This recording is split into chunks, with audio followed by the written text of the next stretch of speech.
Purihin natin ang Panginoon ngayong gabi. Ngayong gabi ay meron tayong lecturer patungkol sa spiritual growth o paglagong spiritual.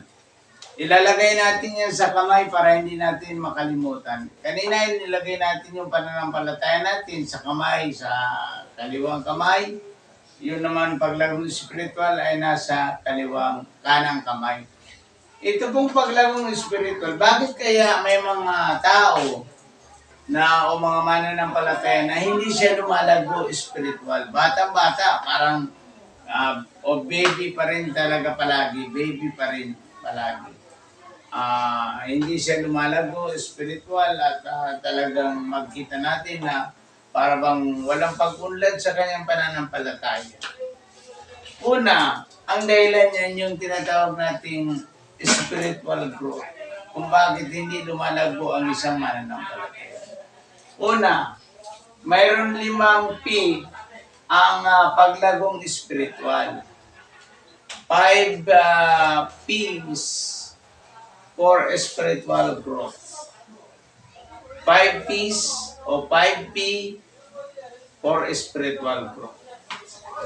Una, para lumago ang tao sa pananampalataya.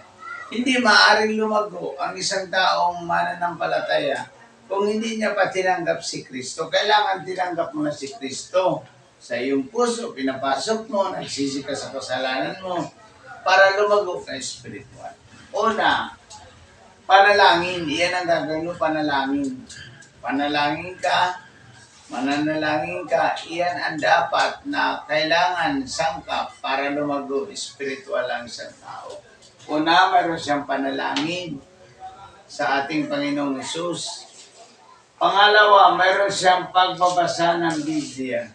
Kailangan lagi kang nanalangin 3 beses ang pinakamahina sa loob ng isang araw. Para gusto mong lumago, 3 beses ka mananalangin. Isa sa umaga, pagising mo sa umaga, isa sa tanghali, at isa naman sa gabi para pagtulog mo. Mananalangin ka. Yan po ay 3 beses panalangin ng isang mananampalataya para siya lumago spiritual.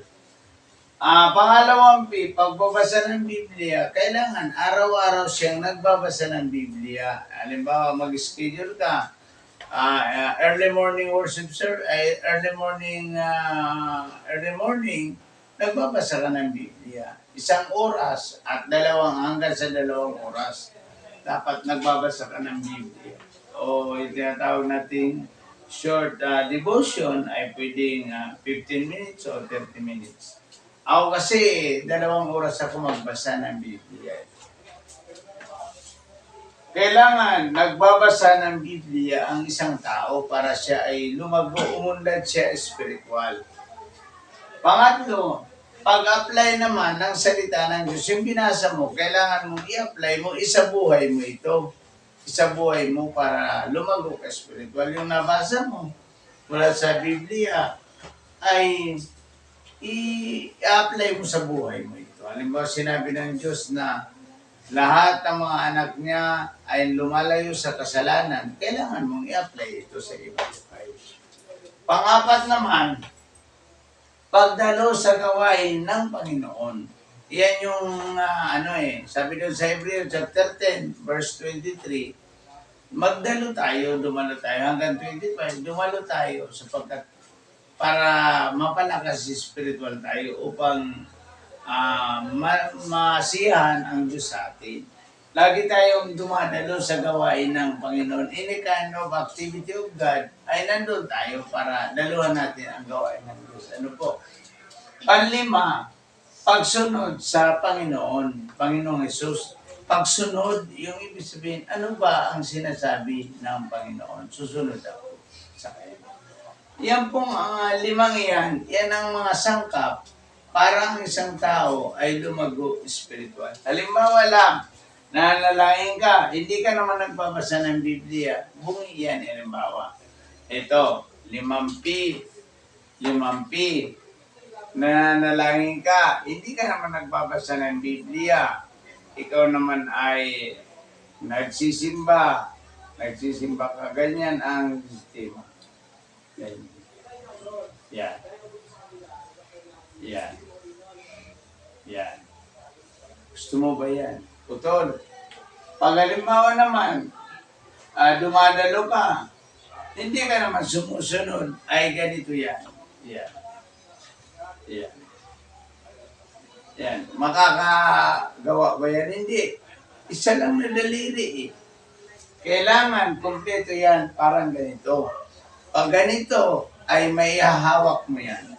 Tulad na halimbawa, 5 kamay.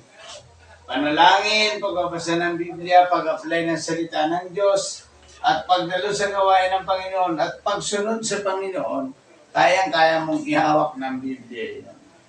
Kayang-kaya mong ihawak ng Biblia. At hindi mahuhulog ang Biblia sapagkat nasasapos siya. Iyan ang paglagong spiritual. Ang paglagong spiritual ay iyan ang mga susi para lumago tayo spiritual. Tanong natin, bakit kaya hindi ako lumalago? Baka may kulang dyan sa mga 5 iyan. Yang 5 iyan ay dapat makumpleto natin sa ating buhay. Salamat po. Pray natin ang Panginoong Hesus.